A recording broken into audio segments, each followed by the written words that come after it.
Welcome to Invest in Your Future, a conversation about investing and the state of the stock market. So today we have a panel of experienced professionals with us, and we are moderated by Mr. Emil Gunasekara today. So before we start, I just want to give a huge shout out to our main partner, the Colombo Stock Exchange.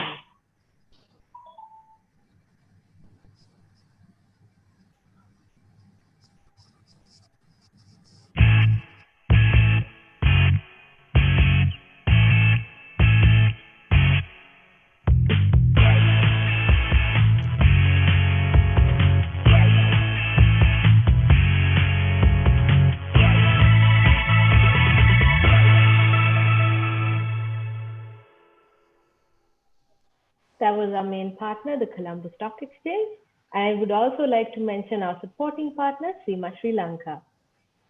So our moderator today is Mr. Emil Gunasekara. He is a corporate executive and an investor, and he also has experience as a former banker. So he will be bringing that experience to the panel today. Emil, you can go ahead. Thank you, Parami. Okay, the ad that you just saw is the CSE's latest mobile app, which helps you to get registered and start investing from the comfort of your home at ease. So good evening, everybody. Welcome to the Invest in Your Future webinar. I'd like to acknowledge Chokolaate, who has partnered with the Colombo Stock Exchange and SEMA Sri Lanka to bring this webinar to you. Today, we're going to dive into a very important and timely topic, which I believe everyone should pay careful attention to. The world of investing is a very exciting place, and it is important that everybody, especially today's youngster, learn how to navigate themselves through this space. To discuss and go deep into the subject, we have a very eminent and diverse panel of speakers who are eager to share their professional views to help our viewers to get their thoughts around the world of investment. I have no doubt they will also instill some ideas on how to preserve and grow your personal wealth. So before we get into the discussion, I would like to introduce our distinguished speakers for today. They have long profiles with experience, academics to back it, and a strong track record to back their abilities. So let's start with our speakers. One of them, Mr. Rajiva Bandaranayake, Chief Executive Officer of the Colombo Stock Exchange. Hi, Rajiva. Hi, good evening. And next we have Mr. Deshan Pushparaja, Managing Director, Global Markets and Investment Banking at Capital Alliance Limited. Hi, Deshan. Hi, Emil. Good evening. Good evening. And next we have Mr. Ravi Abesurya, Group Director, Candor Equities Limited. Hi, Ravi. Hi, Emil. Great Good to be evening. with you. And next we have Mr. Hisham Jamaldeen, Independent Executive Director, Haley's PLC, and Executive Director, Lanka Realty Investments PLC. Hi, Hadi. How are you? Hi, Emil. Good evening to you all. Good evening. So let's get right into the subject and start. I will direct my first question to Hadi to set the tone for today's discussion and so that we can go forward on the right track. Hadi, what is the importance of investment and why must one invest in their future in general? Emil, I think I'm going to break this up into two parts. Investing in itself is actually a mindset. And when you start to think of investment, what you have to then bring into your life is discipline. Whether you earn 50,000 rupees or whether you earn 5 million a month, between the entire category, you still have the opportunity to invest.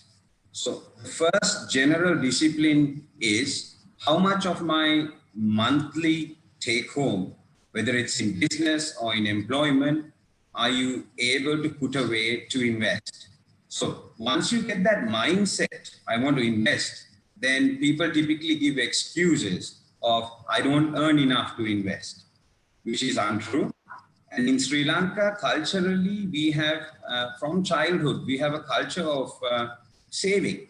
So saving is a form of investment, but it can't stop there. So if we take a person's life, and if you instill discipline, and if you have a mindset of investment, then you overcome the first challenge of finding the money to invest. So put away some money, look at your monthly expenditure, bring in financial discipline into your life, and set yourself a target. Some may have a pot to allocate money, most may not, but still they can all invest. So look at your monthly personal finances very carefully and allocate a monthly amount for you to start investing. That is the most important discipline. I'll give you a good example. I typically ask my staff during their appraisals. I ask them, so there's a chap who works in accounts. His discipline in life is brilliant. He's first at work, his processes are efficient, he's on the job as far as his work is concerned. I asked him, he earns about 150,000 a month. I asked him, what have you invested? And he told me, Hardy, I have invested nothing, I have some savings. So I asked him, you're such a disciplined guy in your work life. Why have you not thought about investing? So he has no clue about his personal finances. So work discipline doesn't necessarily move across to your personal finances or your general discipline at home. So when you say discipline, it's right across the board. Set yourself an annual target. This is what I take home a year. This is my expenditure. Next year, I want to improve and push myself to get a 20% or 30% salary increment. I want more than the market norm. Set yourself an opportunity to get a bonus, because all of these disciplines will then allow you to an opportunity for you to invest. So that is the foremost important thing. It's the mindset, and have a mind, I want to get involved, I want to invest. What does this do for you? You have one string in your bow, which is your day-to-day earnings. You want to develop a second, and that is your investment. And main focus there must be to grow your capital base. That again is a mindset. Typically, when you ask people to invest or why do you invest, they say, I'm putting money away for a rainy day. That will be the case. But the mindset must be, I want to grow my capital base. So that adds as the second string to your bow, right? Your salary will take you through your day-to-day. You put it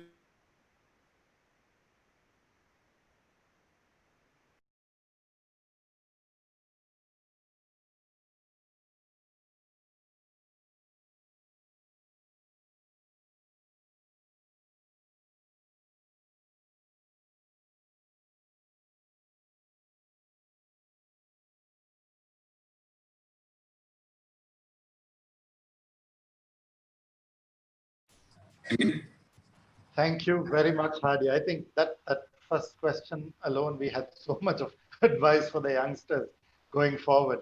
And there's a lot more for the listeners as we go forward. My second question is to Deshan. Deshan, on that tone, what are the possible areas of investment for today's youngsters? What are some of the areas that they can dive into? Emil, I echo Hardy's thoughts. I think so many people work really hard to earn their money and then don't let their money earn something for them in return. And that's where really investing comes in. So when you look at the investment opportunities available, there's a full spectrum that is available to youngsters today, starting from fixed income, where you are earning a fixed return. and not all fixed income is the same. You can, it depends on the type of risk that you want to take on.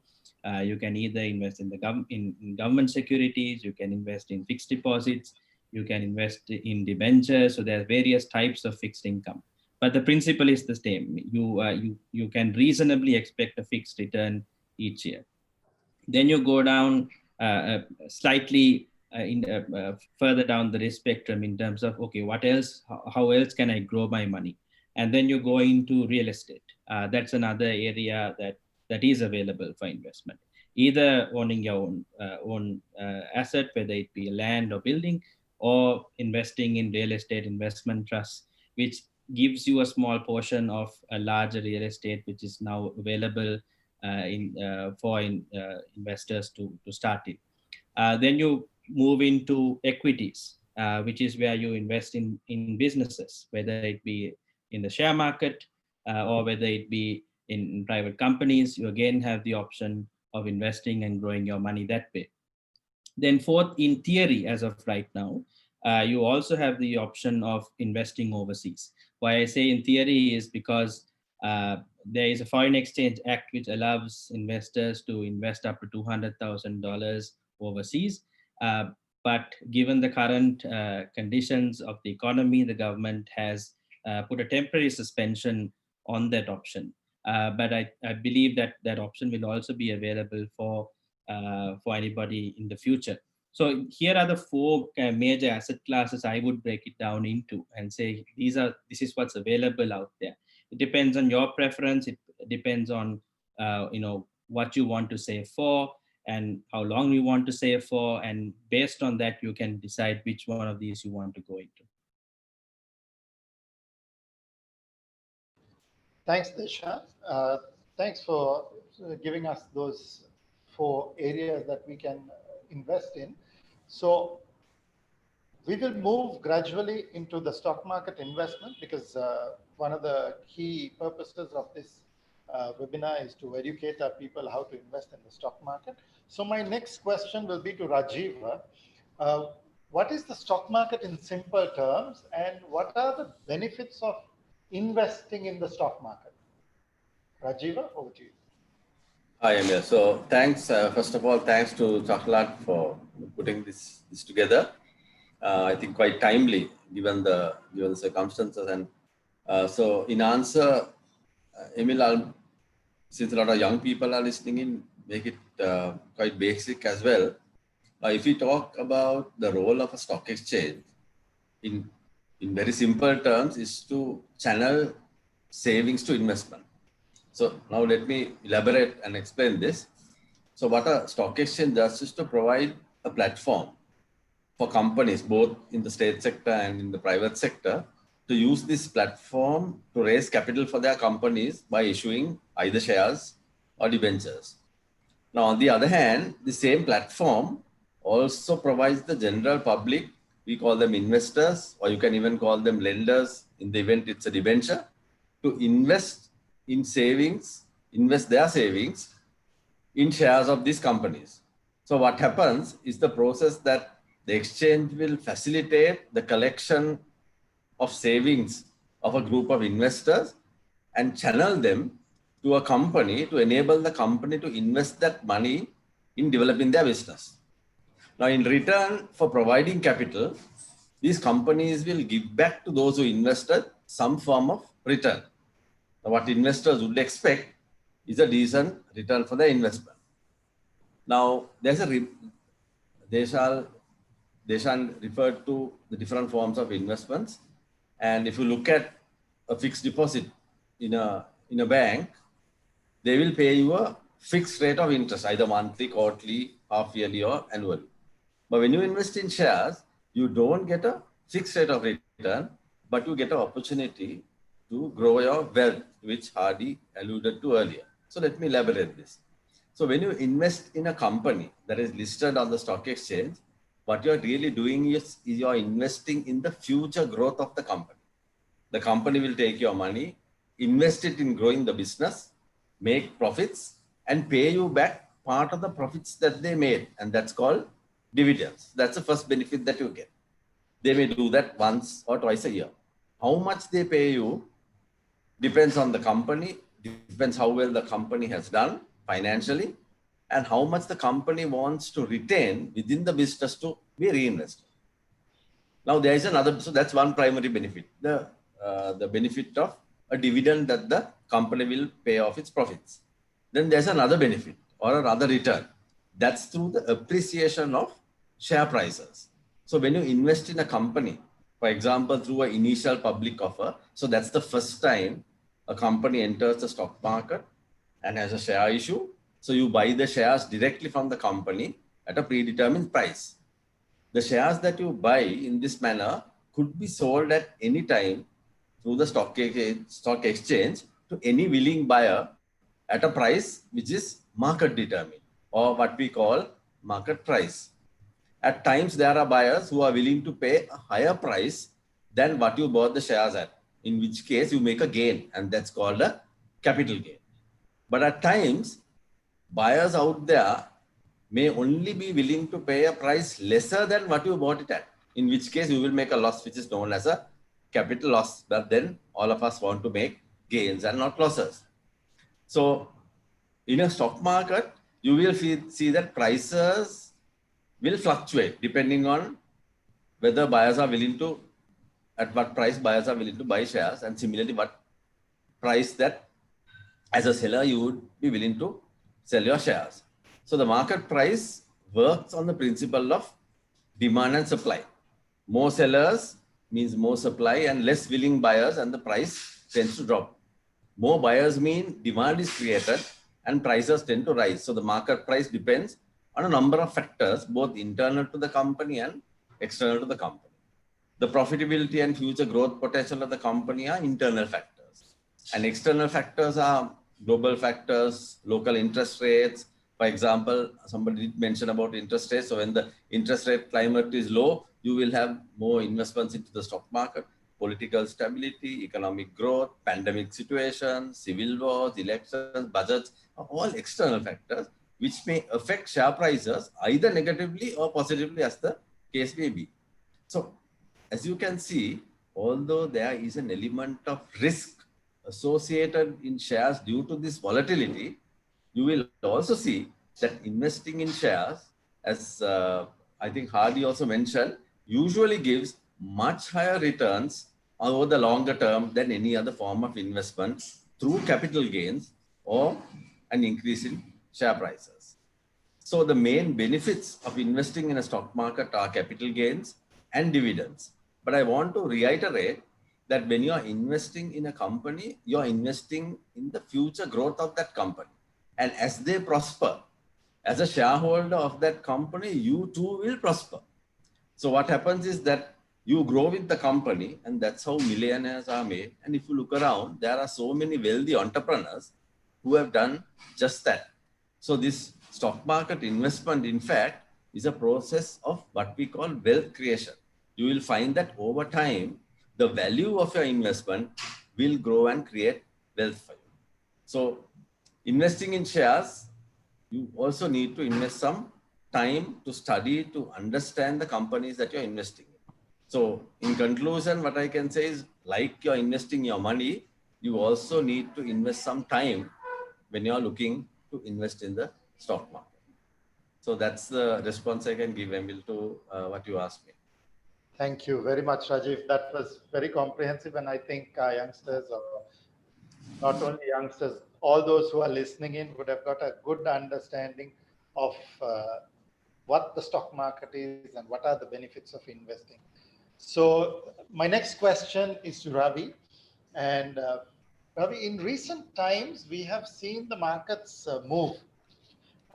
What drives markets, and why is there growing interest in the stock market at the moment, despite even having a pandemic situation going on? Over to you. Yeah, it's a very good question. In fact, market can move up or down. One is government policy, the other one is mood or investor sentiment, and the other point is demand and supply. So if I go into today's context, we have seen fiscal and monetary policies of the government implemented to central bank has had a profound impact on the financial marketplace. I would say the current government policy has drastically reduced the interest rates. If you take a 1-year fixed deposit, we used to get about 10-12% 1 year ago. And today you can't get anything more than 5% or 5.15, 1.2, 5.25 at best. So there's a huge difference. I would say interest rates have come down, or interest income has come down by about 56%. So this has made people think of what are the alternatives. Where can I get a better return than 5%? So that's one profound impact that has happened, where investors are now seeing the value of investing in the stock market, where dividend itself in a company, as Rajiv mentioned, could be as high than 5%. So there are companies that give a decent dividend return, whatever the market price movements are. So that's number one. Number two, the mood and sentiment, which is driven by speculation and expectation. So if you look at any market, speculation and expectations are integral part of a stock market. So stock markets, investors have different views about where they think the market will go in the future, and that have an impact on what they do today. Now, in today's context, the investors, having seen the market plummet after the market was closed for a few weeks, somewhere in April, May, have seen the market continuously performing better and better. So the sentiment has changed. They see that they can make better returns in investing in the stock market.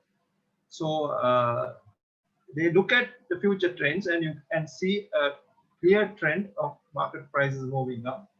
So as Benjamin Graham said in his book, The Intelligent Investor, every day investors cast their vote in favor or against to buy either purchasing or selling stocks.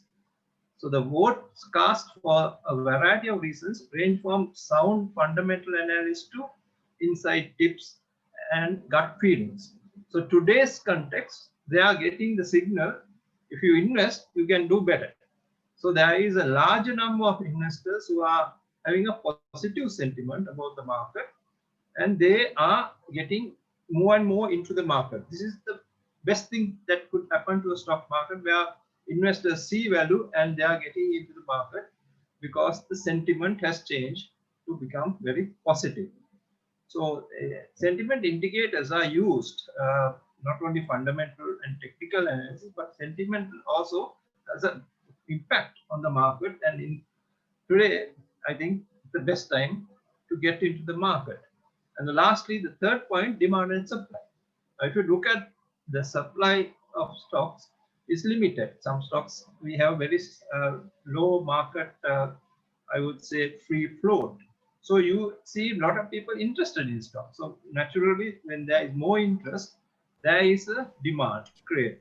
So then the price can keep moving up in those stocks because people see value in stocks. Some of the stocks that are doing very well because of the COVID impact itself. The COVID-19 has had a positive impact in their earnings. So they know if you invest, you will get a better return because companies will continue to do well because COVID is not going to go away overnight. So it's a global impact to a lot of companies, but at the same time, there are positive impact. So those stocks where there is limited supply and more demand will continue to do or perform better. So those are the three main aspects I would put in today's context. But that is impact in the stock market. Thank you very much, Ravi. That was very comprehensive. And I think with that first round of questions and answers, we've already gone quite deep into the market. And I think for our viewers, we have a lot more left, even though we've started off with so much of value that has come out already. So my next question is to Rajiva. Rajiva, are you there? Sorry, I'm muted. Yeah. Okay. My next question is to you, Rajiva. how can one start investing in the stock market? I think even with your first advertisement with regard to the Colombo Stock Exchange was related to that. So I'd like you to elaborate a little more as to how can one start investing in the market? Yeah, so we have the traditional ways of how investors enter the market. You do a physical visit to the stockbroker office or to your bank where they have stock market transactions, or to an agent of a broker, and then you fill up the forms, open accounts, and go through the process, and then start trading with your stockbroker. So that's how we started. But then as time went by, some of the stockbrokers started adding an automated system of how investors would enter, and some of the more progressive stockbrokers were offering end-to-end sort of digitalized access to investors, so that you could trade from your smartphone as well.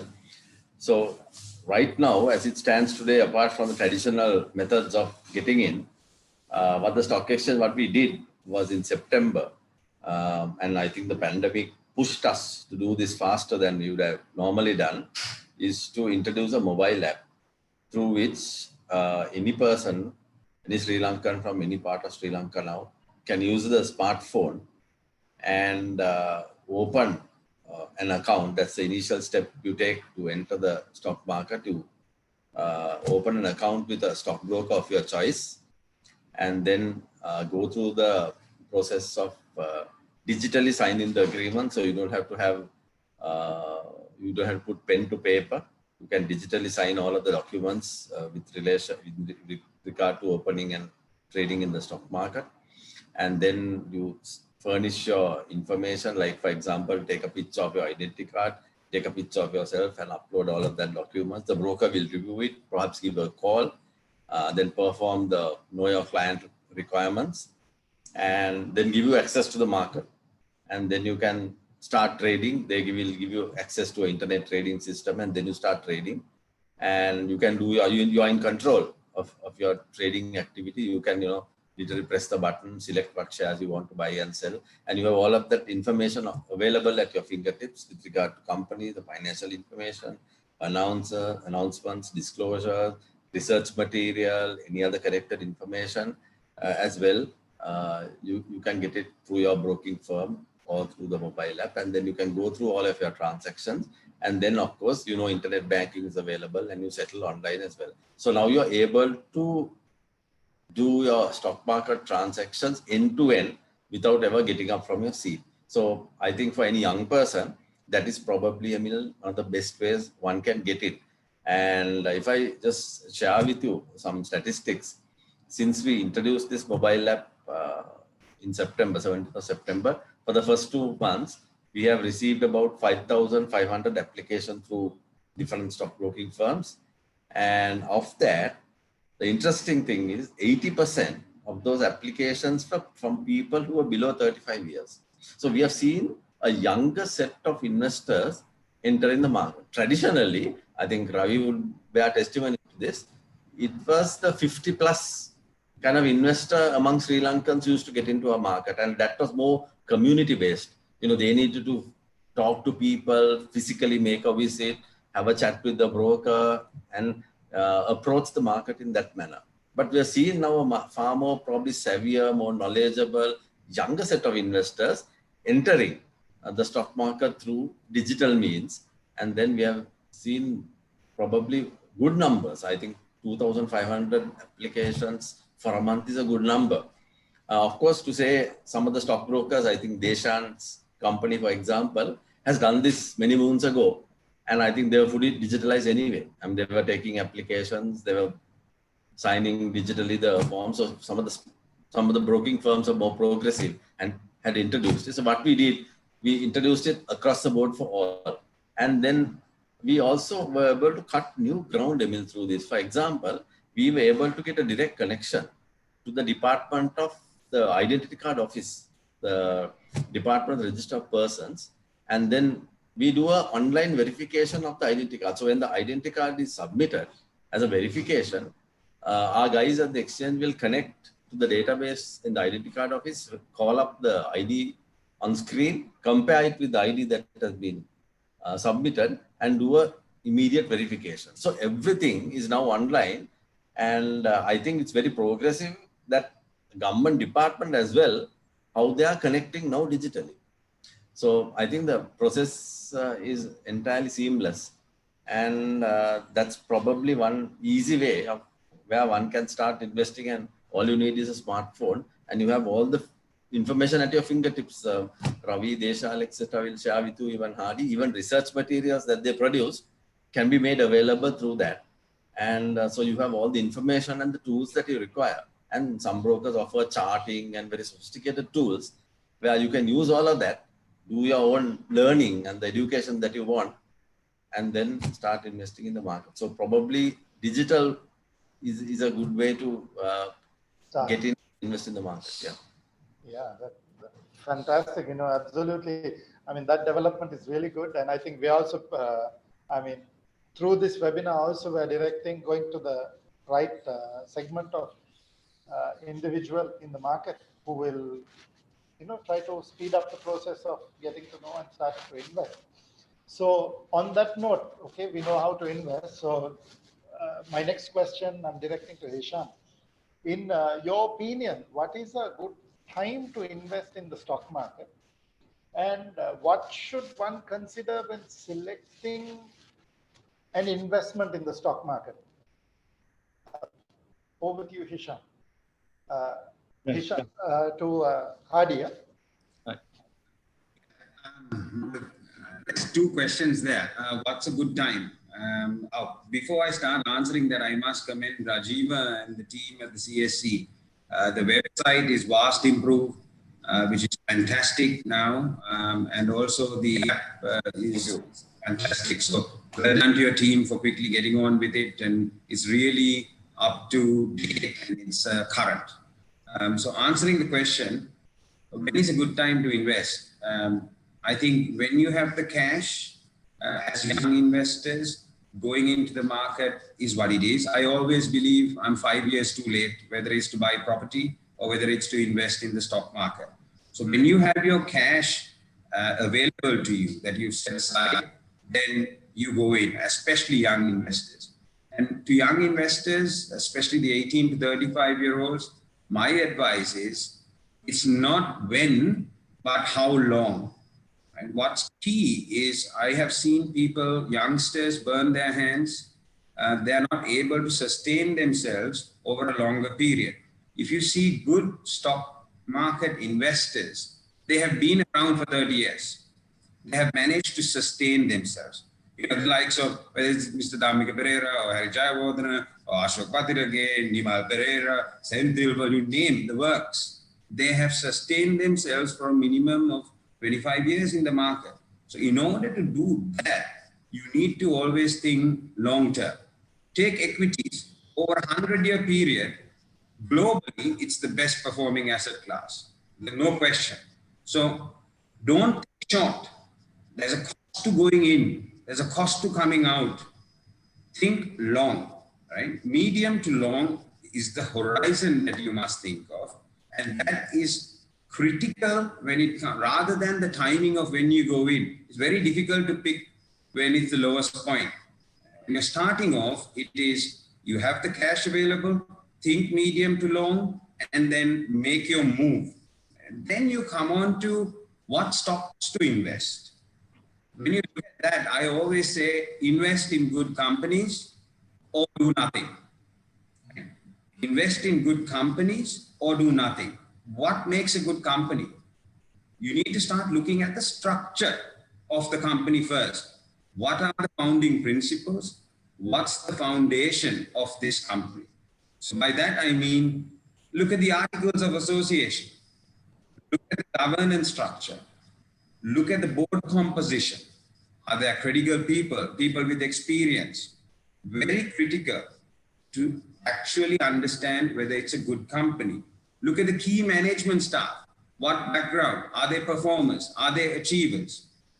This is again, these aspects, articles, governance structure, board composition, and the key management staff should be looked at. And a lot of people don't look at it. And that is very important. My experience sitting on various boards, I have seen it. I have seen it. You know, there are lapses if the structure is not good. There are lapses if the key management is not good. Where we brought in another CEO, I have seen the performance change in a quarter. It's a bit like take a school. You can have a school with good infrastructure, a bad principal, the results will be poor. You can have a not so good infrastructure school with a great principal, the results and productivity and output may be higher. So it's very important to understand the founding principles and the structures before you look to invest in a company. So take the time to do that, to study the individuals and to understand the structures. After that, in terms of financial principles, as youngsters, keep it very simple. Don't complicate this. Keep it super simple. For me, the most powerful KPI or indicator to me is the return on capital employed of a company. Nothing typically misses that. So have a look closely at what the ROCE of a company is and understand whether those returns have been good over a period. Because like what Rajiv said, you're investing in the future of a company. You're investing in whether the earning potential of that company is there, right? So once you have confidence in the structures, the systems and all of that, and the management team, the next is look at the financials. Historics doesn't necessarily say that they're going to do well in the future, but that will give you an indication. So look at the return on capital employed. Look at the gross margin. And you can have companies that are turning over lots, but their gross margins are so small when it comes down to the net, it's not there. So structurally, it's not providing. Look at your net margins. Very important to understand if it's going to be equitable. I always say you must ensure that any company must be equitable to all the stakeholders. By that I mean the customers, by that I mean the staff itself, by that I mean the banks that they borrow from, the shareholders as well. So it has to be equitable. For it to be equitable, the gross margins and the net margins must be sufficient. Otherwise, they don't have a chance of making it equitable. So that's very important. Some people look at bottom lines, but they don't look at operating cash cycles. What does their operation cash cycle look like? Very important, because operational cash allows you to get on and do. If you are churning high at the top, producing nothing, and you're borrowing to sustain yourself, that path is no good. So operational cash flows must be looked at. And then again, finally, what you must look at is the net asset value of a company when you compare it to the market price per share. And that also will give you a clear indication. So keep it simple. Look at the return on capital employed, look at gross margins, look at net margins, look at operational cash cycles, and have a look at what the net asset value is.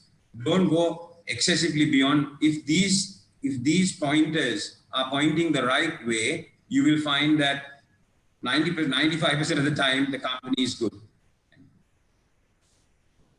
That's it from me on that, Demi. Thank you, Hadi. That was again quite comprehensive, and I think anybody listening in got it spot on. Thank you, Hadi. My next question is to Deshan. Now, when we're looking at an investment, stocks are referred to as risky assets. What are some of the risks associated with investing in the stock market, and how can one manage or mitigate these risks, Deshan? Right. So I think in terms of risk, as Ravi alluded to earlier, unlike in fixed income, you are exposed to different types of risks when you invest in the share market. You are exposed to sentiment risk. You are exposed to the company that you have invested in for whatever reason not performing as well as you expected, or you're exposed to the risk of the next best alternative.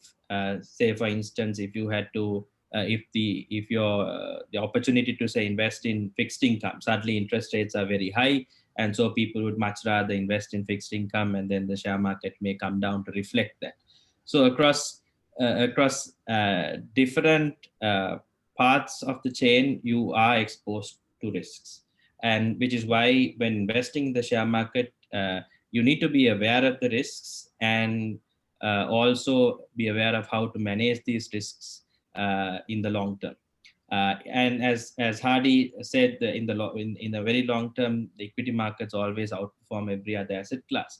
But in the short term, you will have fluctuations as the markets go up and down, driven by some of these factors. So when you invest in the stock market, your number one way of managing risk is to identify good companies and stick with them in the long term. Because as I said, while there may be fluctuations over a period of time, if you pick the right companies, and that's always been Warren Buffett's theme of investing, you pick the right company, you don't have to worry about the short-term fluctuations of the share price, as long as you've got your view right on the right company. And that's what Hardy was telling us about right now. But even in the short term, I think the important thing of managing the risk first is to understand that there is a risk. And a lot of investors, when they come into the market, especially in a time like this when the markets are doing well, it comes to a situation where you assume that everything you buy will go up, and then you're not ready to take some losses as well, especially if you're trading very actively in the market. So it's a mindset to know that yes, I can also lose money, and that helps, because if some share that you have bought has come down in price, you are more ready to accept it and understand what do you do about it. So that's the first part of that equation. Second is, I would say, make a fresh investment decision every day. And most investors have a view of, I bought a share of a company at X price, let's say 100 rupees. Now it's come down to 90 rupees. I'm going to wait till it comes back up to 100 before I sell. But the reality is the rationale for why you invested at 100 yesterday may have changed today. And it's important to make that fresh investment decision today. If I had 90 rupees today, would I still invest in this share, or has the reality changed? And part of managing those risks is to always make a fresh investment decision daily. And I think that is important to assess everything that you looked at when you first invested in the company, and then understand whether those realities are the same or have they changed, and what should I do about it. That's one. Second is, when you are investing, always invest with some rationale. And there are various views about how to invest in the stock market. There's fundamental analysis, then there's technical analysis, and there are debates on which ones are the better ways of going about it. But whatever the way that you follow, be aware of why you are investing in a share. Don't just invest because someone told you to invest. You need to do your own research, and that comes from reading. That comes from brokers would publish their research reports on companies, and read as much as possible, absorb as much as possible when you are investing, so that the likelihood of you investing in a share in a company which is not going to do well may be lesser. And it's important to invest, as Rajiv said, invest some time in understanding how the market works and understanding how individual companies work before investing. And the other thing that I would say is, if you find yourself not having sufficient time or the will to actually go in depth into the market, or to learn about the market, but you would still want to invest in equity, the other way to mitigate or manage your risk is to have professionals manage your money for you. And that's what ways you can invest through things like unit trusts, where you have professionals who look at the stock market every day, who are managing your money for you, and therefore you can take your pedal off a little in terms of actually trying to understand. I'm not saying that the risks are completely mitigated. Everyone is prone to losing money, and that is one of the things that you have to be prepared for, as I said. But these are the things that you can do to manage your risks. Number one is to be ready to accept that there are times where you may have losses. Number two is to make sure that you are learning about the company before you invest. And number three is, if you don't have the time, then have professionals manage it for you, so that at least you're not blind when you're investing.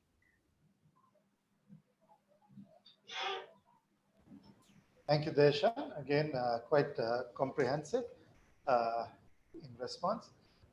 You spoke about professionals managing money. So I like to take my next question to Ravi.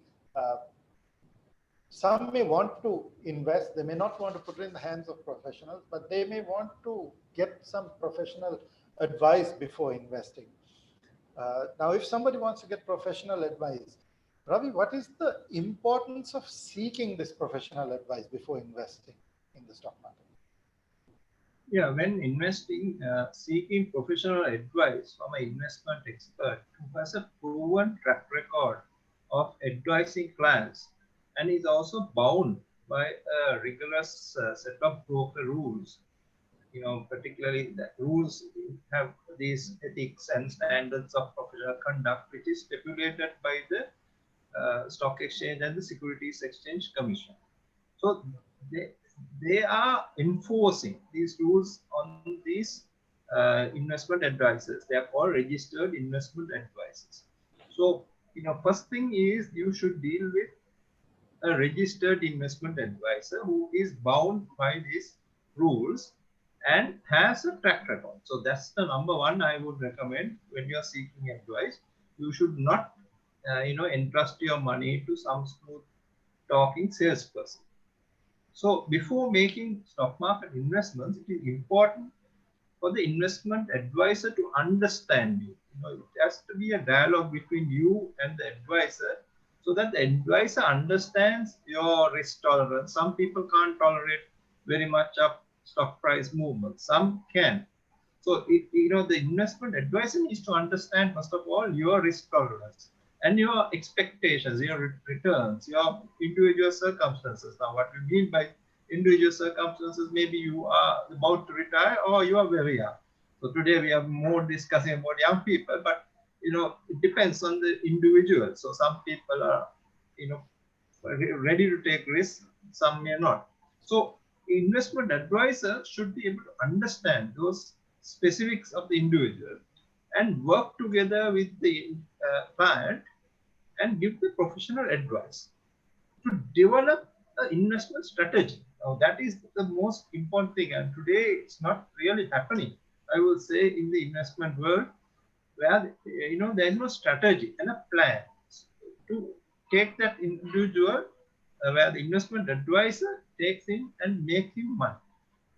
So that is one of the very important aspects. So before you decide to invest your hard-earned money and trust the investment advisor who is supposed to advise you, you have to understand that person and you have to feel good. So you need to do some due diligence about the investment advisor. You can't just go and take advice from some person who you have no trust or build up a relationship. So first of the most important thing I would say is to look at the SEC website, which gives the list of registered investment advisors who is working in each broker firm. And you should then speak to some of your colleagues who have been successful in making it to stock market investments. And do your due diligence. That's exactly what I meant earlier also. And ask a lot of questions. Then you have to trust your own informed judgment to pick somebody who is willing to take time to build your understanding about stocks. He is willing to spend time with you and invest and guide you with you towards taking your investment journey. As most of our speakers mentioned, it will help you to understand the fundamentals, understand the technical analysis, and get you the right investment advice. And I would say, selecting the investment advisor is the most important investment decision you'll be making. a good investment advisor should welcome your questions. Take time to educate you, no matter how basic your questions would be, because from a company perspective, that is a broking company, an educated client is an asset, not a liability. Thank you, Ravi. That was quite comprehensive. So if you are yet not ready to analyze a company, you start analyzing your advisor first, and get to know how good this guy is, how good his track record is. Maybe you don't know to analyze the company yet. You're learning that. And you analyze this guy, and then you decide an interest in his, depend on his advice from there on. Okay, we have a lot of young and aspiring investors, I believe, listening in. For the benefit of these guys, my next question is to Hardy. Okay, we've bought stocks and now we have a portfolio.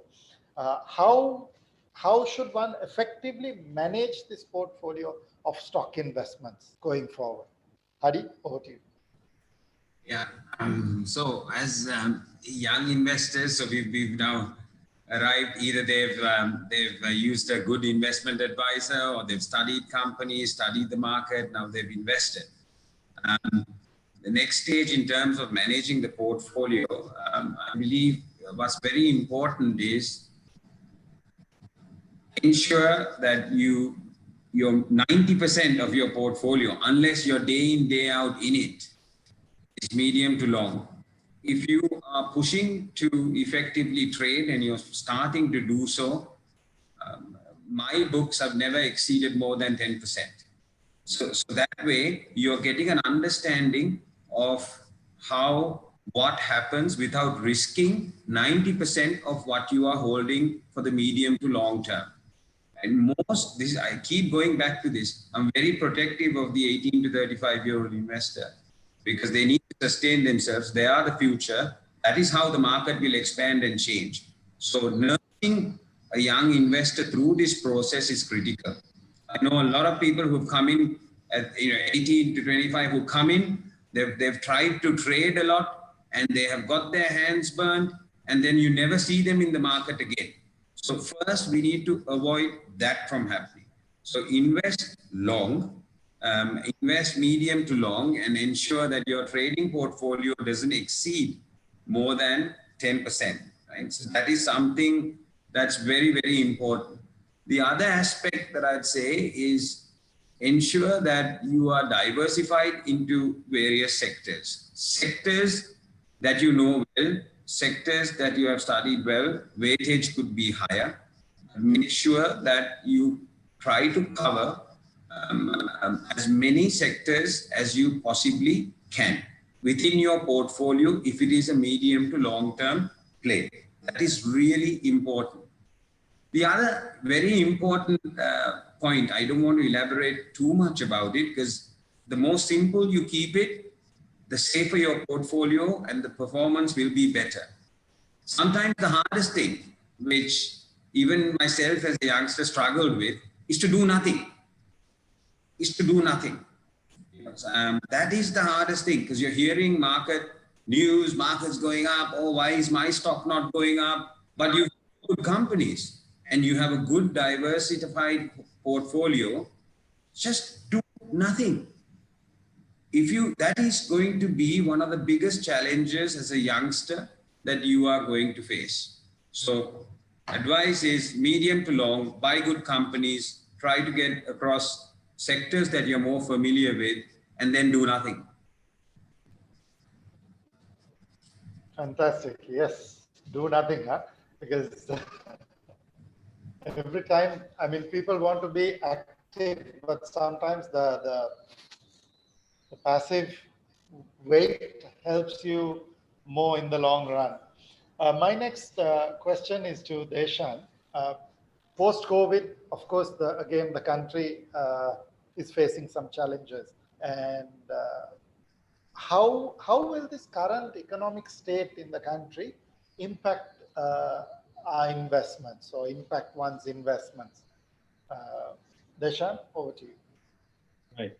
So this is a question that many have asked me as well. We are in the middle of a pandemic, and the economic situation, given our growth rates and all, are not that great. Why is the stock market doing so well? And that ties into your question, Emil. So in my view, the economic conditions right now lend itself very well for investing.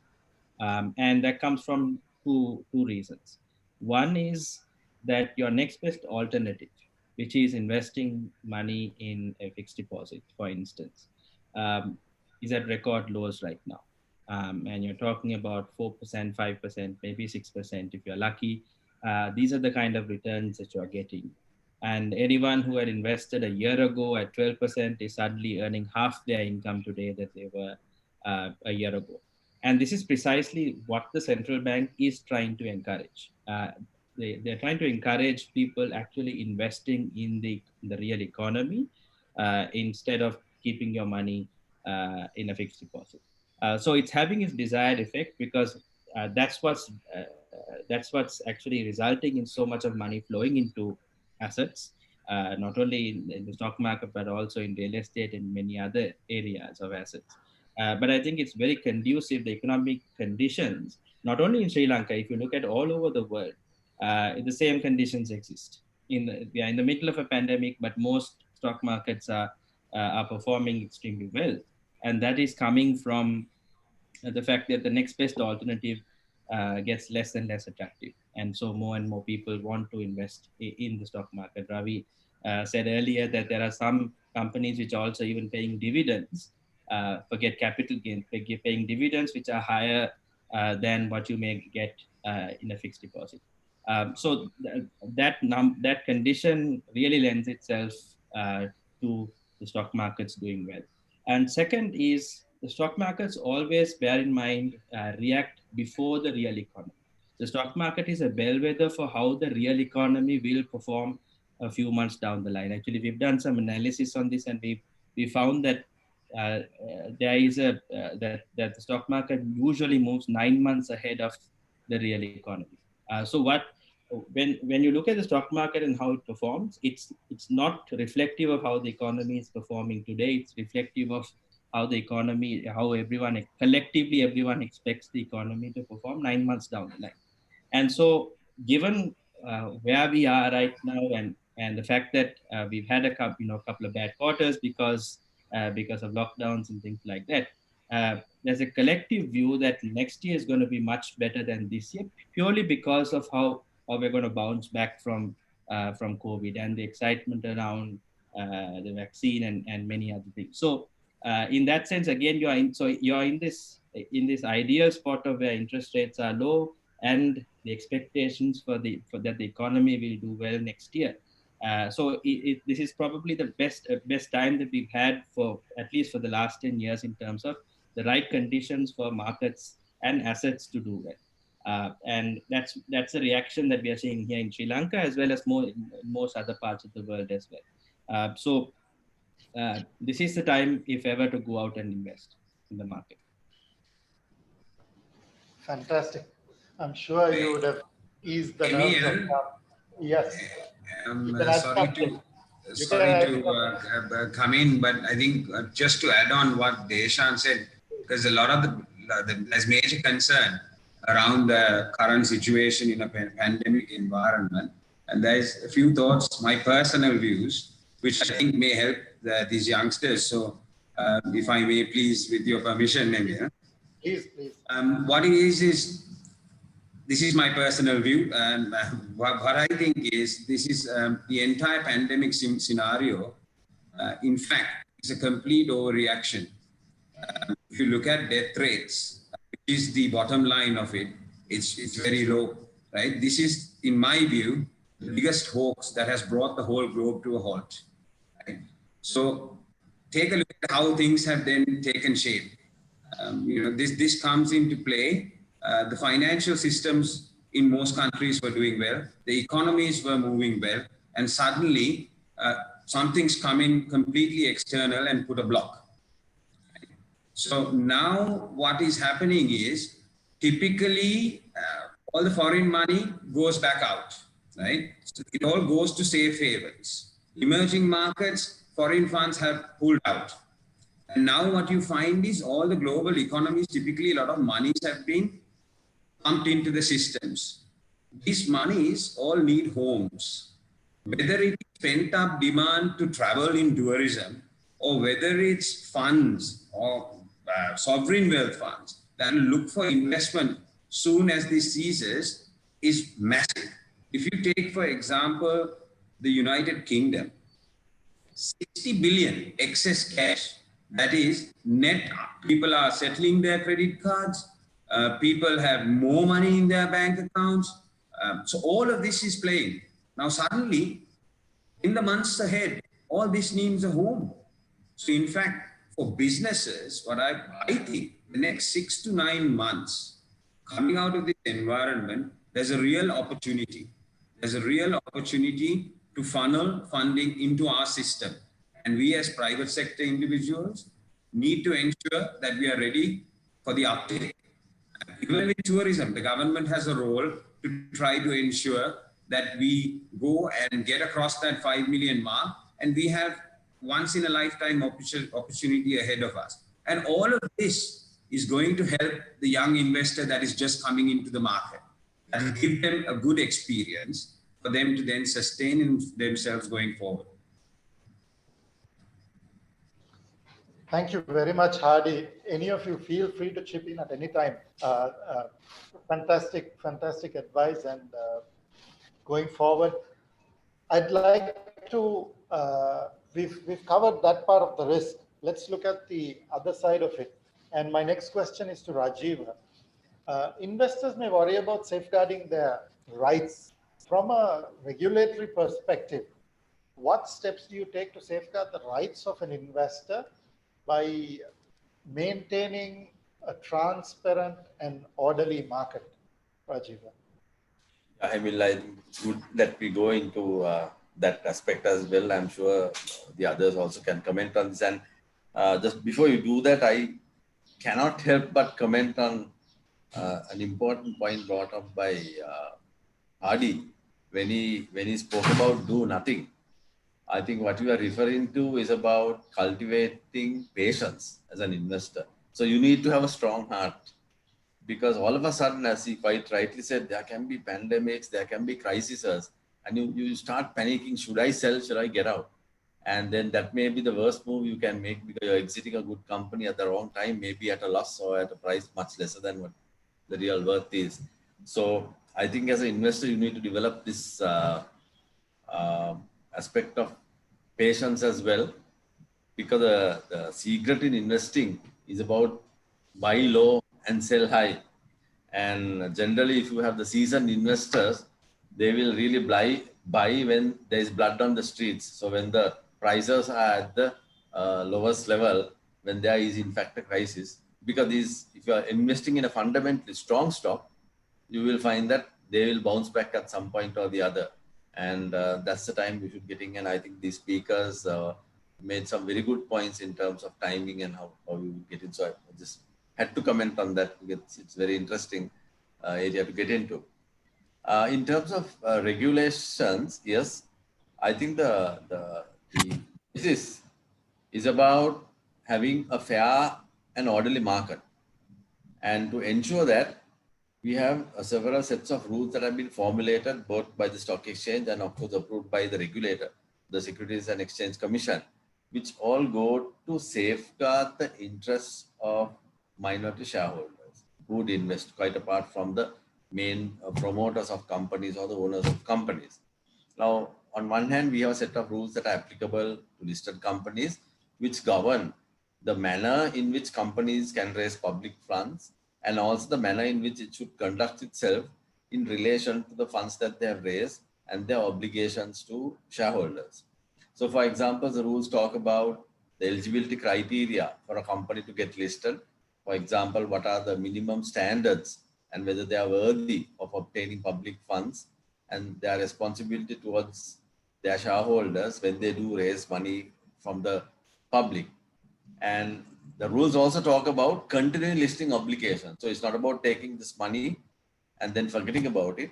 But there is a continuing obligation for the company by way of disclosures to their shareholders of any material fact that can potentially impact the share price, either negatively or positively. For example, a dividend decision for a dividend to be declared, financial statements to be submitted on time. So as a shareholder, the advantage is you will know the health of your company very well, because every quarter you will have a set of financial statements being given to you. So if you really compare an unlisted company versus a listed company, one key advantage is that you have all that information coming to you very regularly.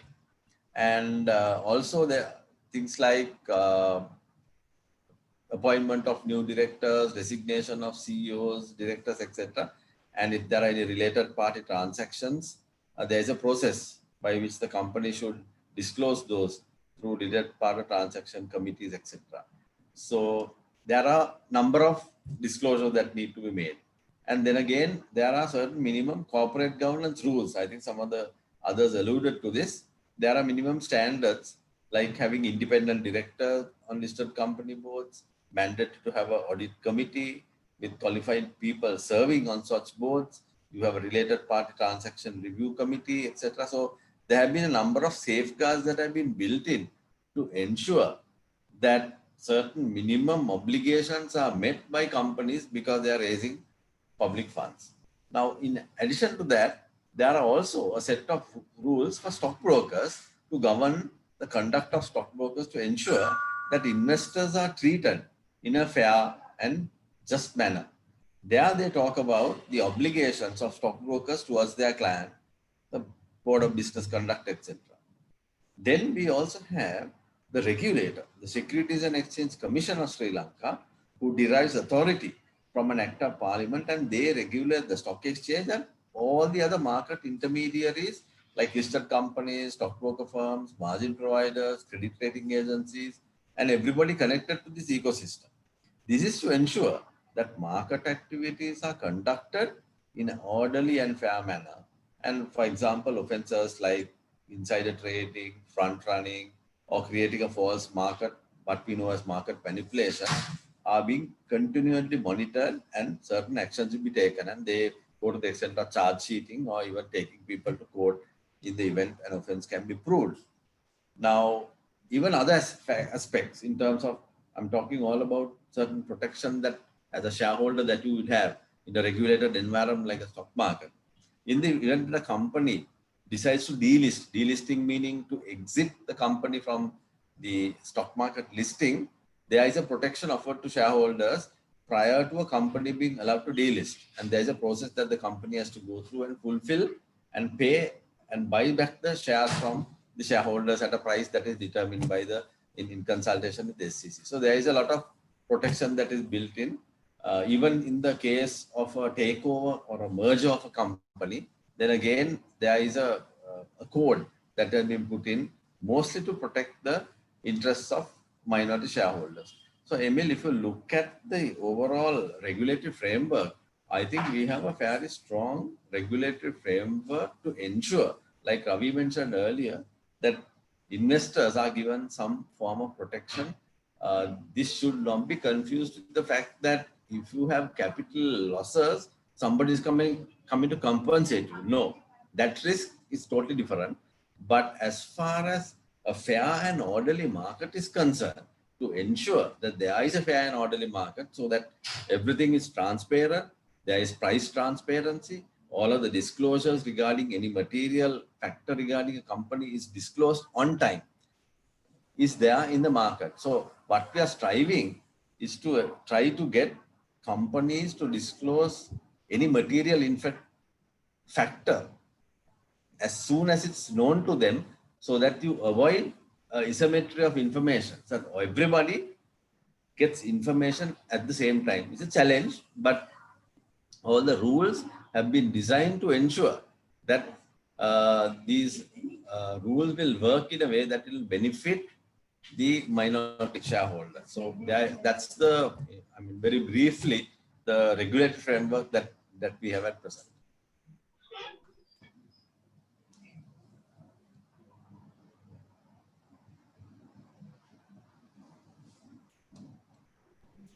Thanks, Rajiv. I was looking for my unmute, but yeah. Thanks for that bit of explanation. I'm sure young investors or any investors would want to know. And I think you cleared that in a few words, which is fantastic. My next question is to Ravi. Sure, you have seen all sides of the market and everything in the market. My question is, what are some of the practices that one must avoid when investing in the stock market? Some of the practices that could be detrimental to your investments. Over to you, Ravi. Yeah, I would cite about 7 practices you should avoid. So let me go one by one. I think all the speakers mentioned one thing, not understanding the investment. Now that was mentioned already, but I have to repeat. Only invest if you understand the investment rationale and thoroughly understand the business model. As Hardy mentioned clearly, you need to understand a lot of things about the company, that is the whole business model, before you invest. You have to ask the questions and you understand what the investment rationale is. And then only you make that decision. Risk comes from not knowing what you are doing. So that's the message I must make sure you understand. Risk comes from not knowing what you are doing. One of the most consistent mistakes that a majority of inexperienced investors that we are talking to today, the new people who want to come to the market, they tend to make being attracted towards these small cap stocks, which are somewhat volatile. You know, they could be even manipulated.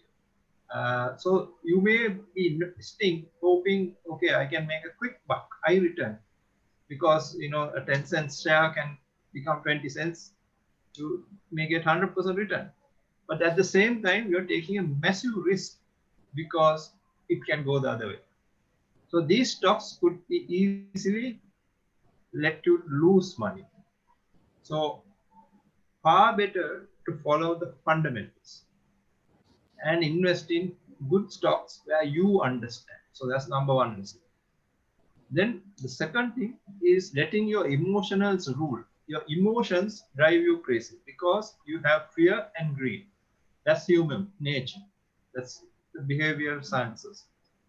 That fear and greed rule the stock market. So do not fear or greed overtake you. So that's one thing you need to remember. You have to have the discipline when you are investing in the stock market. Do right thing. Rajiva already mentioned one factor, that is lack of patience. That is the third one. Just like you cannot gain enlightenment overnight, investing is a slow and steady game. And you need to get you there over time. It's not overnight. We heard Hardy saying medium to long term. If you are investing in stocks, you can't overnight make money.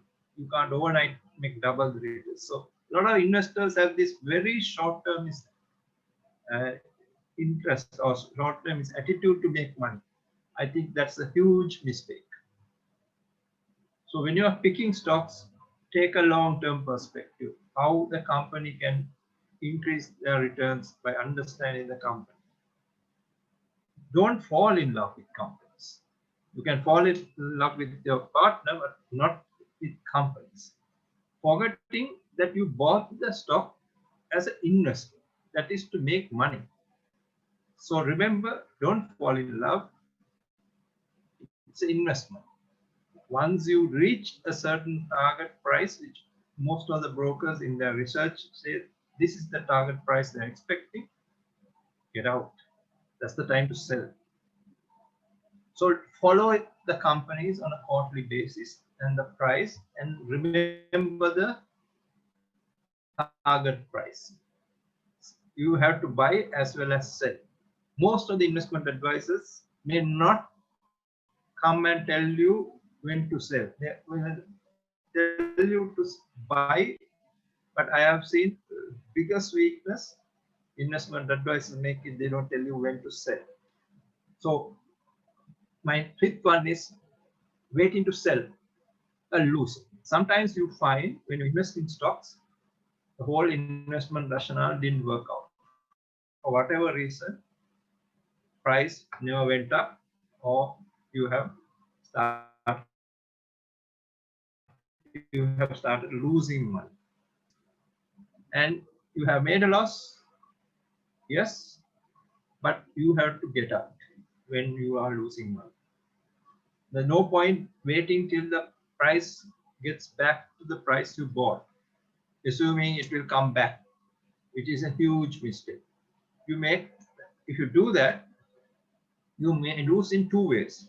One is that the price of that stock will continue to slide and become worthless. There are stocks in the stock market that can completely fail, completely go bust.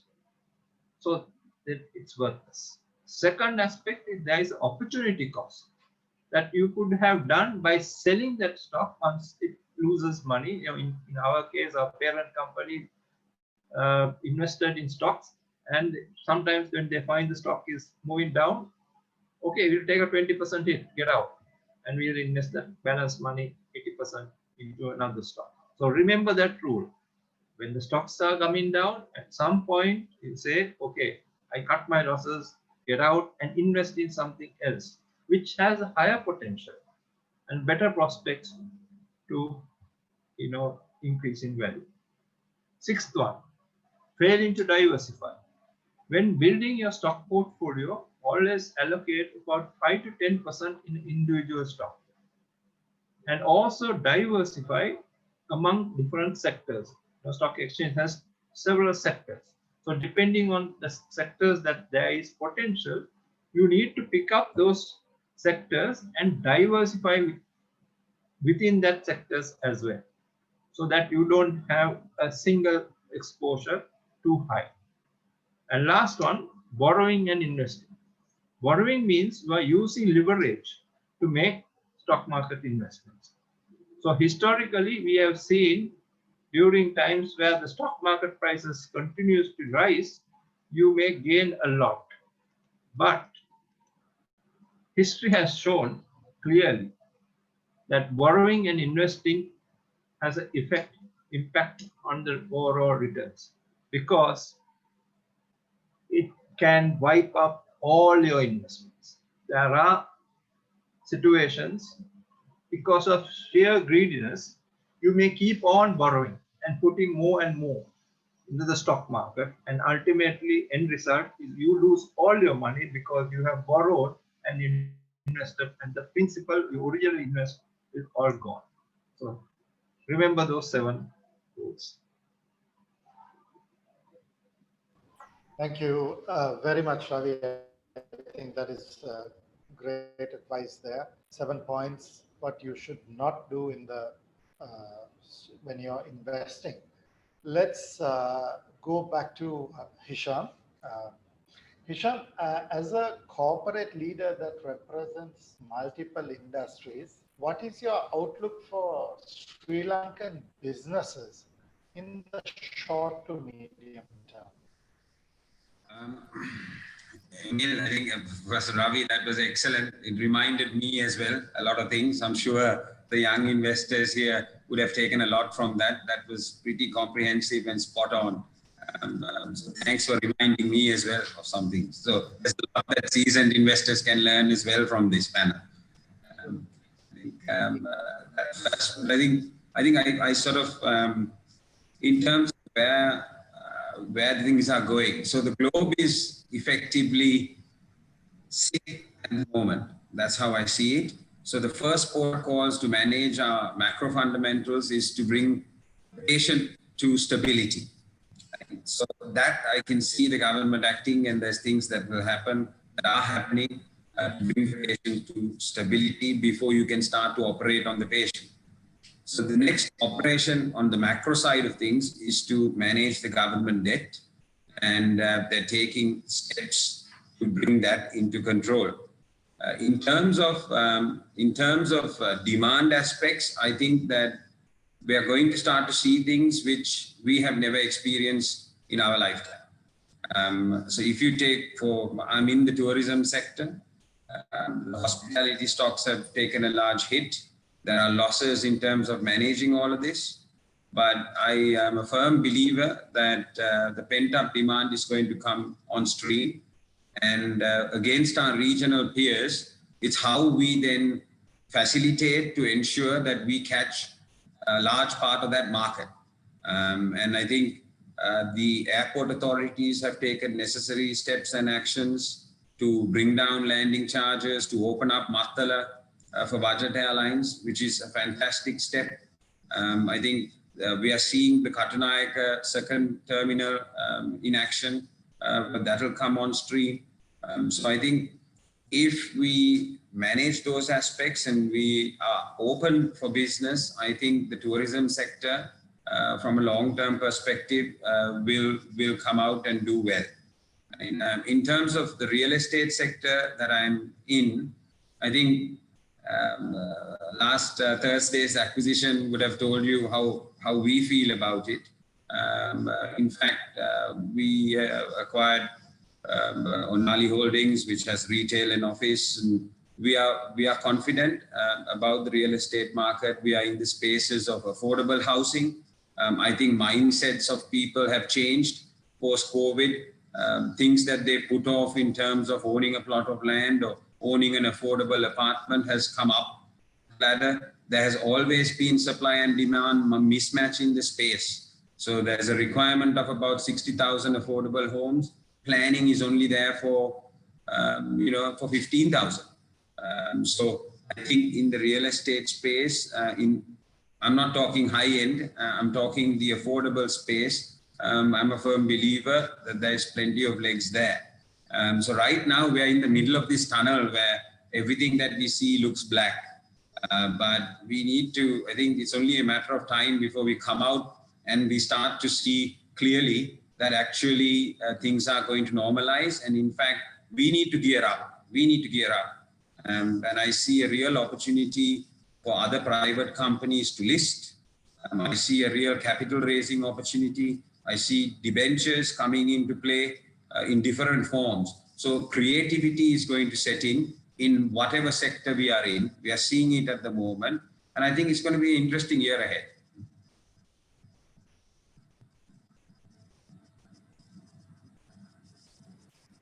Thank you, Hadi, for those insights on the medium-term outlook of Sri Lanka and the next year ahead, which will give us positive results. I'd like to direct my next question to Desha. Looking at the longer-term prospect, the performance of listed companies play a major role in the quality of your stock investments. In which areas do you see growth potential into the next 10, 15 years? What are the sectors, what are the areas, what are the new areas that will see growth potential going into the next 10 to 15 years? Emil, 10 to 15 years is a long time. So you are asking me to look into the crystal ball a little, but these are my predictions more on a personal level. But I think the two big themes, especially when it comes to Sri Lanka, are going to be the fact that at some point we are going to limit ourselves with the population that we have, because we are a small country after all. So I see the future being integrating into a global supply chain and global value chain. In whatever industries we might be in, it's the integration into the global supply chain that is going to really take most of our companies to the next level. So I would say look for companies who are integrating and also enabling this integration. And I mean, across infrastructure, whether it be ports and things like that, to anyone who's actually, part of that supply chain, whether it be in apparel or whether it be in technology or whatever it might be, companies which are actively looking to become part of the global supply chain can and will do better in the long term than anyone that is purely focused on Sri Lanka. That's one. I think second, because we're talking about 10 to 15 years, I think the second broad theme is going to be and this is not discussed as much in the circles, is the fact that Sri Lanka does have an aging population.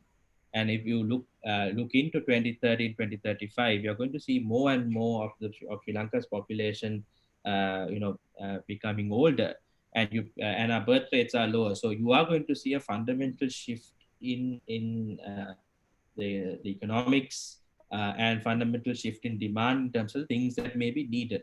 So companies which gear up to cater to this, broader movement in how demand is, as in you have more babies, you have more, you need more things to cater to young people. But if you have more older people, then you need to have things like healthcare, services that may be rendered to retirees. And I see a greater shift in that direction as well. So I think these are my personal views, and I think there are probably more. But I think these two will be the broad themes. But the important thing when you look at companies right now, and it's very difficult to predict because technology has a huge component, and I think in Sri Lanka when we talk technology, unfortunately it's more to do with e-commerce than with a lot of the other exciting things that are going on. But technology is going to disrupt many industries. And I don't see many industries looking the same way today, that is looking the same way 10 years down the line as they are today, whether it be in healthcare, where you're looking at personalized medicine, whether it be biotechnology, whether it be food technology. There are so many things that's changing. I think the critical things are the essential needs will remain the same, but the way they are met will change. So the number one thing that you need to look at when you're investing in a company is the management. And I think it's important because times change fast. You can't now, as if you did 20 years ago, make a 5-year or 10-year long range plan, because things can change very fast. And what you're investing in is smart management who, in your view, is able to evolve and adapt to the changing situation really fast. And I think COVID brought that into perspective in the ability to evolve and move fast. Rajiva spoke about the stock exchange digitizing really fast. And you're investing in similar ways in listed companies. You're investing in managements who are able to actually act and evolve and adapt fast to the circumstances around them.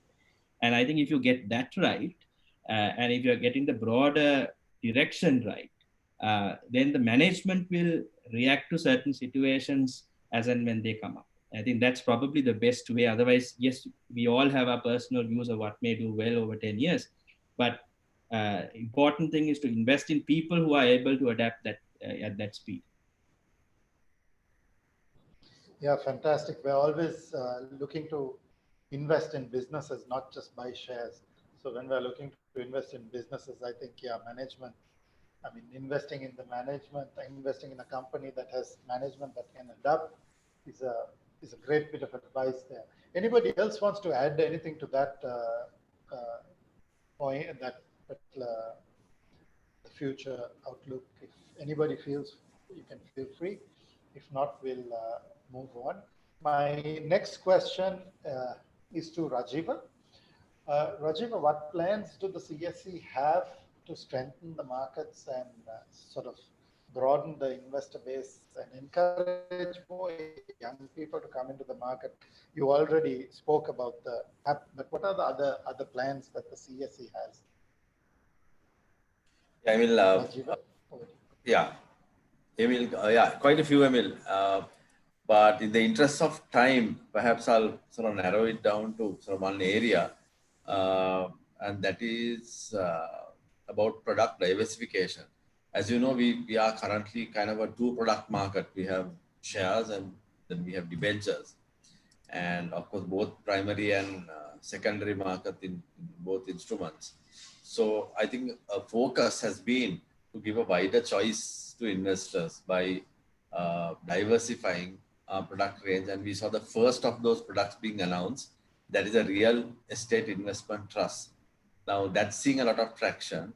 And we saw the governmental support with the reduction of the stamp duty for a REIT or a real estate investment trust to encourage REITs to be set up. And we have seen a fair bit of interest and fair number of companies are engaging both the CSC and the SCC in trying to set up a REIT, and hopefully we will see a couple of them being set up next year. So this is a very long time after we are seeing a kind of a new product into the market.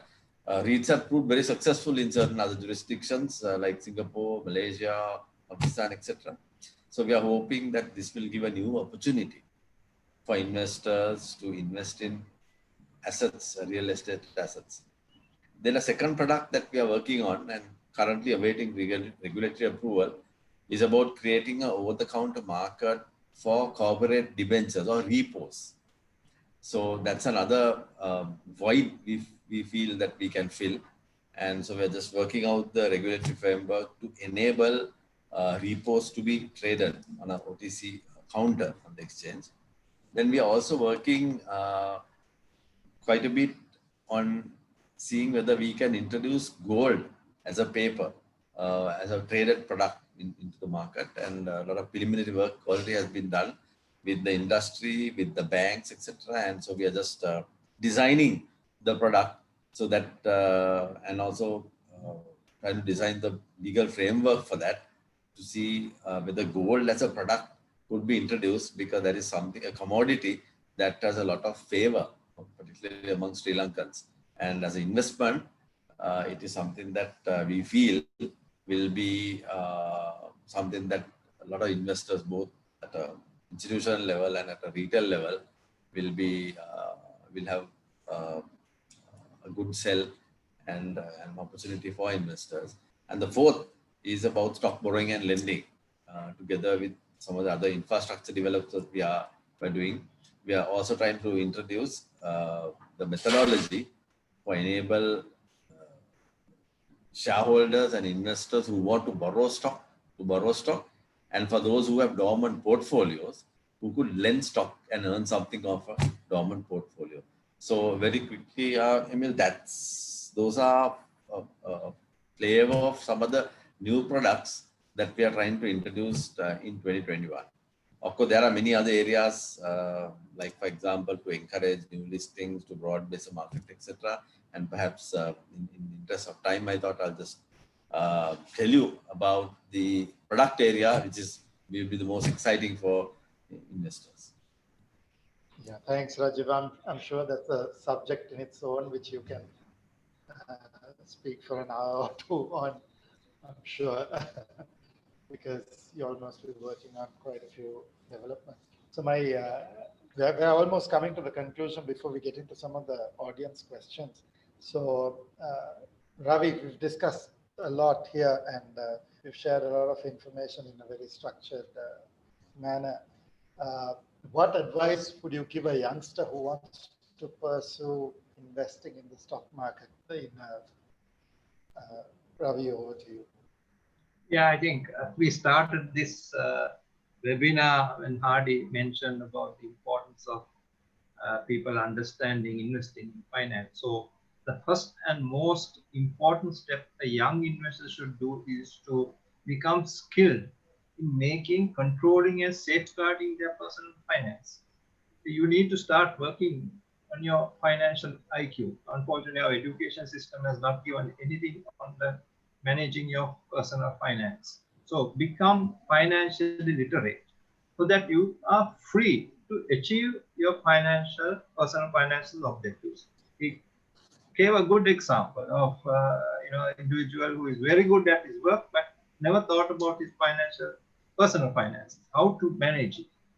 So investing, we are talking all about investing. So investing at heart is deeply optimistic activity. When you invest, you have to have a greater chance of losing your money than investing in, say, a bank account. So your money you invest in stocks can increase as well as decrease in value. So you can lose your principal. So unfortunately, our people are, having this complete risk averseness to losing the principal. That's, ultimately lead them to losing everything in a done finance company, because they think, okay, let's try to get some higher returns in a finance companies, and some of those finance companies could be completely, not worth your investing in at all.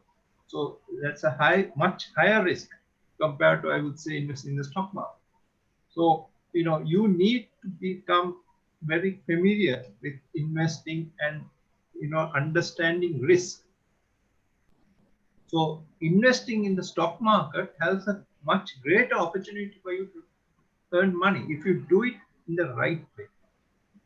So there is no gain without pain. So great effort and hard work is required on your part to carefully identify the risk involved in, before you invest. So that's the key. See, very easy to put a fixed deposit and forget about and wake up 1 year later, or even that you don't wake up, you just say automatically get it renewed and bank just renews it at whatever the rate they feel like. So you are at a loss basically. You may not even gain the today the purchasing power you will not be able to get back. So I call it in Sinhala is pang gediyat dala pang pettak ganna. So that is what most people do today because they don't understand risk. They don't appreciate the importance of risk taking and investing in proper markets where it is regulated. So I strongly recommend all those who have listened to this webinar to download and read the book I have written. It's called Financial Literacy: How to Achieve Your Financial Well-being. It is available free of charge and you can download from the website called cfasrilanka.lk. I'll repeat it.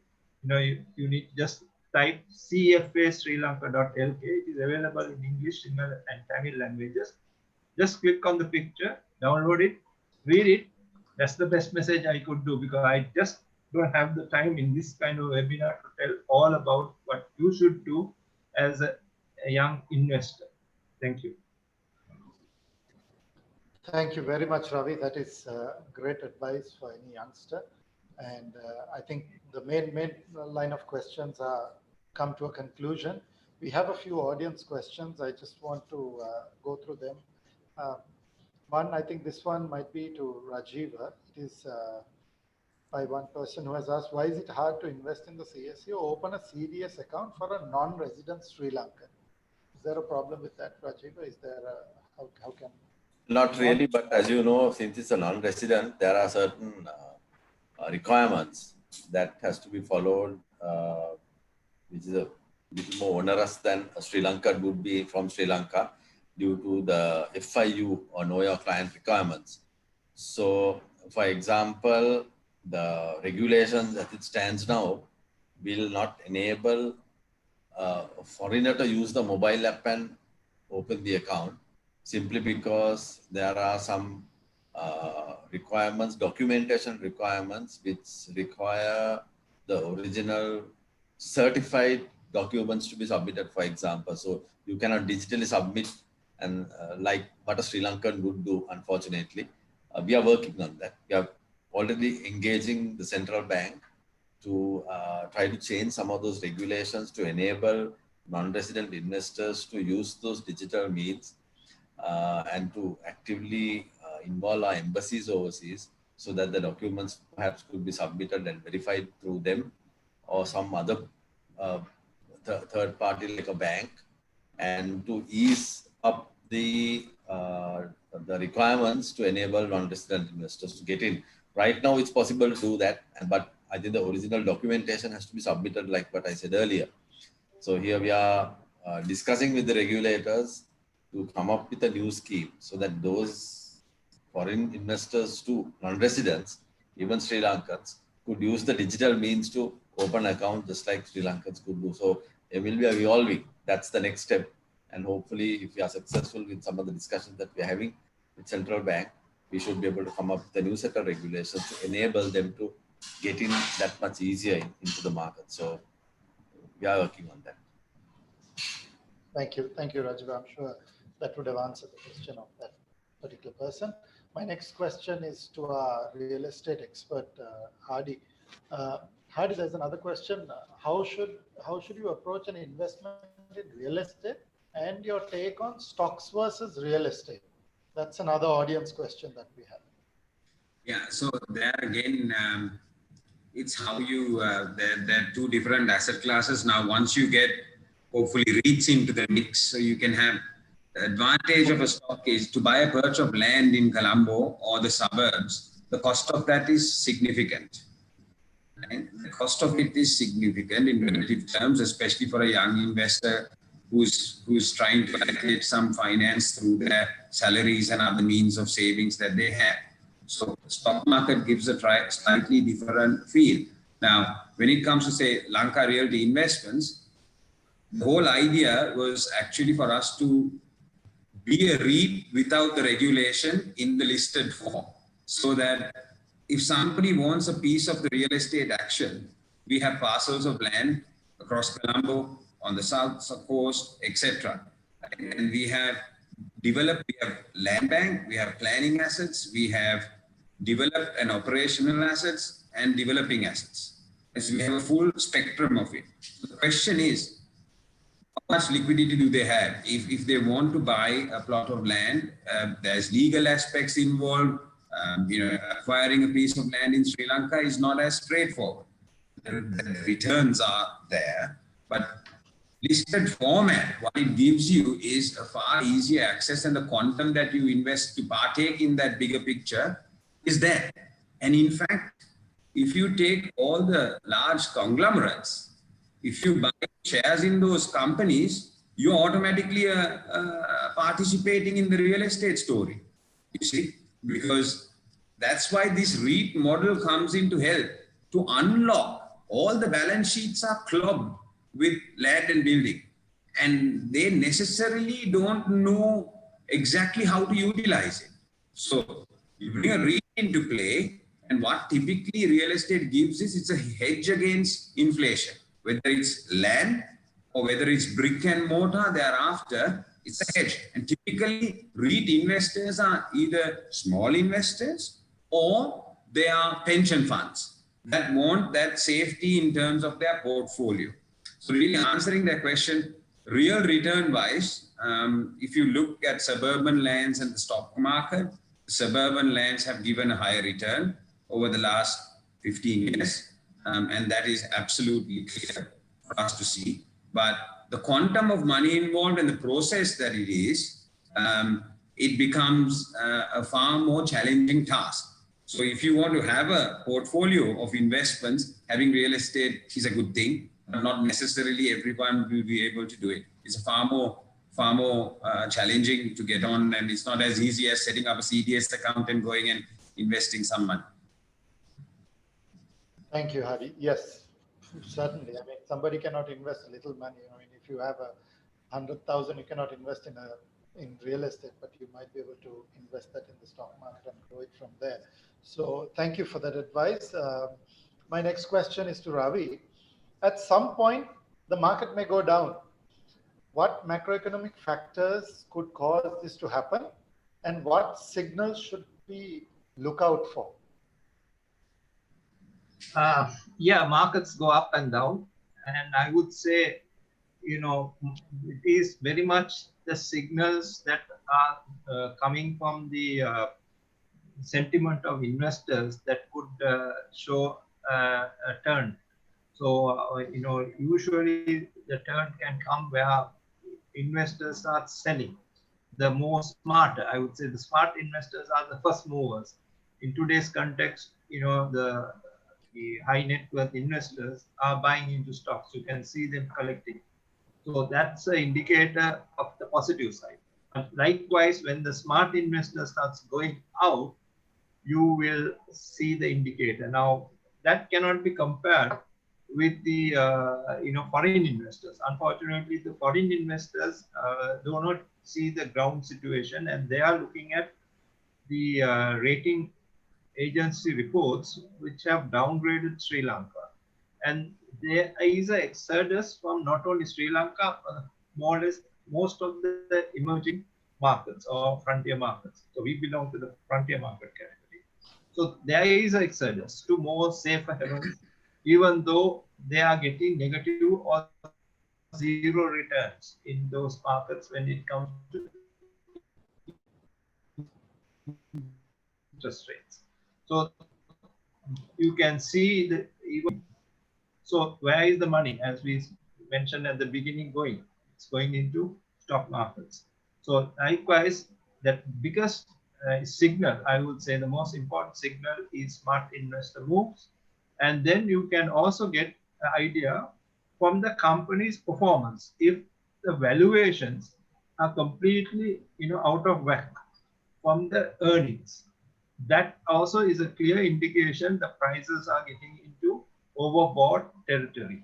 In other words, overpriced. Because the earnings per share, PE ratio, is an indicator in the market. Now today, I think the market PE is about 8 times. Whereas if you really see in US, certain stocks are about 30 times.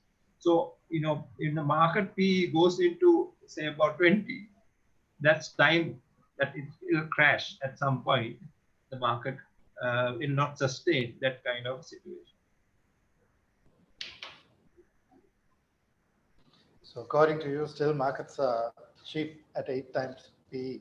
So my next question is to Deshan.